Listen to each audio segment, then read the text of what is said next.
Hello दोस्तों, नमस्ते। आज की कहानी है ठंडा चूल्हा। श्यामू खाना खाकर थोड़ी देर धूप में बैठा ही था कि ठेकेदार ने उसे देख लिया। वह गुस्से में श्यामू के पास आया। उसे देखकर श्यामू उठकर ईंटें उठाने को चल दिया। तभी ठेकेदार बोला, कहाँ जा रहा है बे? कब से आराम फरमा रहा था, अब मुझे देखकर काम पर लग गया। श्यामू सक पका गया और बोला, नहीं मालिक, बस अभी खाना खाकर 2 मिनट धूप में बैठा था। बहुत ठंड है। ठेकेदार ने उसे घूरते हुए कहा, अगर धूप ही सेकनी है तो घर जाकर सेक। यहाँ काम करने आता है या धूप सेकने? तेरे आधे दिन के पैसे काटूंगा। श्यामू को बहुत गुस्सा आया, लेकिन अपने परिवार के बारे में सोचकर बोला, मालिक ऐसा जुल्म ना करो, बच्चे भूखे मर जाएंगे। ठेकेदार को और गुस्सा आ गया, अबे मैंने तेरे बच्चों का ठेका ले रखा है, कल के मरते हों तो आज मर जाएं। अब पानी सिर से ऊपर जा चुका था। श्यामू ने इधर उधर देखा। उसके साथ के सारे मजदूर अपने अपने काम में लगे थे, जैसे किसी ने कुछ सुना ही ना हो। श्यामू बोला, मेरे बच्चे के बारे में कुछ मत बोल, नहीं तो यही ईंट तेरे सिर पे मार दूंगा। चल, मैं काम नहीं करता, ला मेरा हिसाब कर, आधे दिन के पैसे दे। ठेकेदार बोला, अच्छा, मुझे धमकी देता है?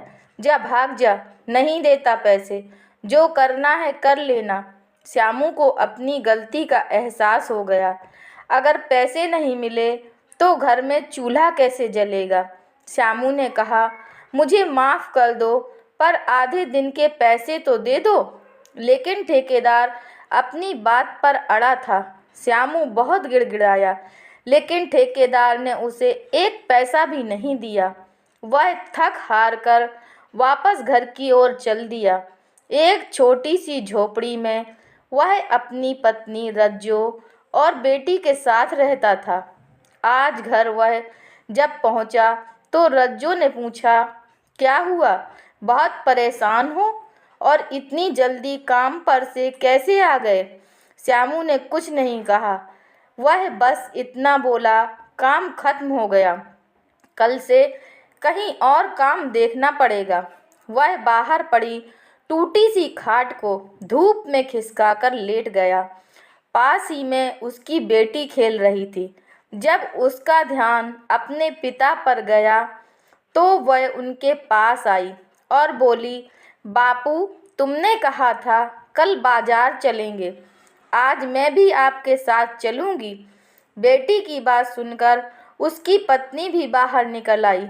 हाँ जी, आज जल्दी आ गए हो तो घर का राशन लेने चलते हैं। घर में कुछ भी नहीं है पकाने को, परसों सामान लाए थे, 2 दिन चल गया। श्यामू सोच में पड़ गया। फिर वह बोला, मेरे पास पैसे नहीं हैं, ठेकेदार ने बेईमानी कर ली, मुझे आज पैसे ही नहीं दिए। श्यामू की पत्नी सिर पकड़कर बैठ गई। हे भगवान, अब क्या करेंगे? कहाँ से खाना बनाऊंगी? हम तो भूखे रह लेंगे, लेकिन बच्ची भूखी कैसे रहेगी? श्यामू करवट लेकर लेट गया। उसके पास इस सवाल का कोई जवाब नहीं था। शाम होने लगी तो वह चारपाई को झोपड़ी के अंदर ले गया और एक पुराना सा कंबल ओढ़कर लेट गया। श्यामू की पत्नी बाहर बैठी थी। कुछ देर बाद वह बेटी को घर का ध्यान रख, यह बोलकर कहीं चल दी। पास ही में उसकी सहेली कविता रहती थी। वह उसकी झोपड़ी के बाहर पहुंची तो वह बाहर ही मिल गई। रज्जो बोली, बहन, थोड़ी सी मदद कर दो, आज उनका काम छूट गया, ठेकेदार ने पैसे भी नहीं दिए, घर में खाने को कुछ नहीं है, बच्ची के लिए थोड़ा सा खाना दे दो। कविता बोली, अरे बहन, कोई बात नहीं, तुम राशन ले जाओ, जो जो सामान चाहिए ले जाओ, पका लेना और सब लोग खा लेना। नहीं बहन, बस बच्ची के लिए दे दो, हम तो भूखे ही सो जाएंगे। कविता बोली, बहन, कब तक भूखे रहोगे? अब पता नहीं तेरे आदमी को काम कब मिले। उससे कह जरा दिमाग ठंडा रखे, नहीं तो रोज चूल्हा ठंडा रहेगा। बहन, ऐसी क्या बात हो गई जो तुम ऐसे बोल रही हो? कविता ने राशन का सामान एक थैले में डाला और थैला पकड़ाते हुए बोली, रज्जू, मैं तेरी सहेली हूँ, मेरी बात का बुरा मत मान।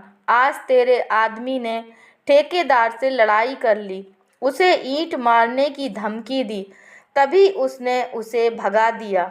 मेरे आदमी ने बताया वहाँ काम खत्म नहीं हुआ है।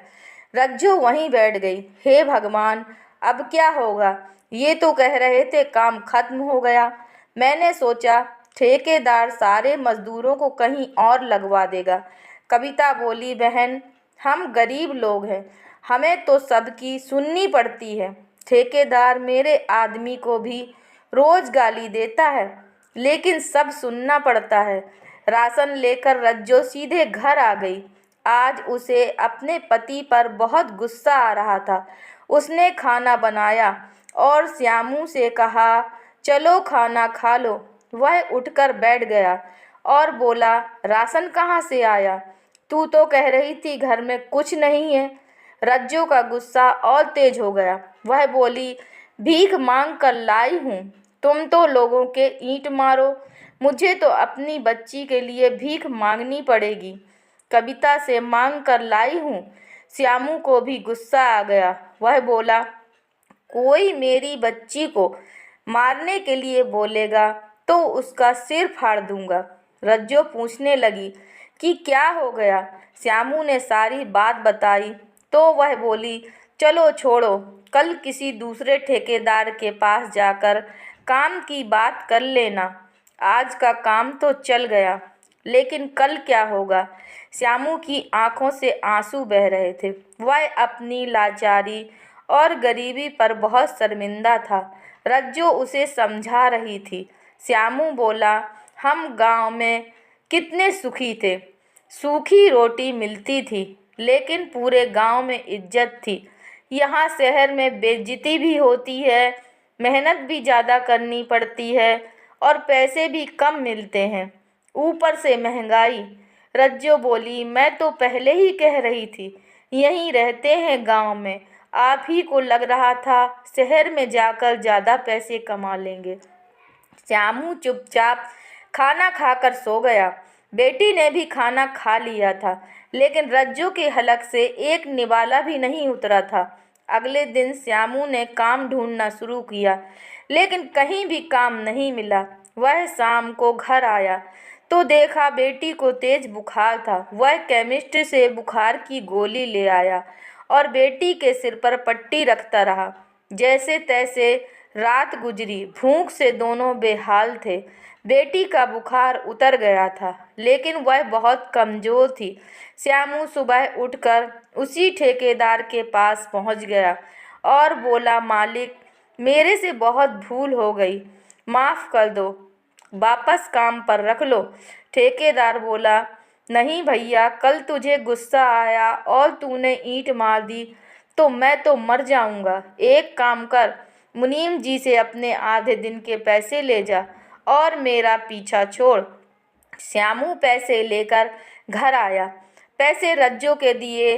वह कुछ सामान ले आई और बेटी के लिए थोड़ा सा दूध ले आई। श्यामू बोला, रज्जो, चल इन पैसों से गांव चलते हैं, वहाँ इज्जत की दो रोटी तो मिल ही जाती हैं, कभी भूखे नहीं सोना पड़ा। यहाँ दिन रात मेहनत करके भी चूल्हा ठंडा पड़ा है। रज्जो बोली, मैं भी आपसे यही कहना चाहती थी, अपना घर अपना ही होता है। इस शहर में, इस झोपड़ी में ठंड में पड़े रहते हैं, अब तो चूल्हा भी नहीं जल पा रहा है। चलो चलते हैं। सारा सामान बांधकर वे तीनों हमेशा के लिए गांव चल दिए। गांव पहुंचकर श्यामू अपनी पत्नी और बेटी के साथ सुख से रहने लगा। दोस्तों, अगर यह कहानी आपको पसंद आई है तो कृपया लाइक कीजिए, शेयर कीजिए और चैनल पर नए हैं तो कृपया चैनल को सब्सक्राइब कीजिए। धन्यवाद।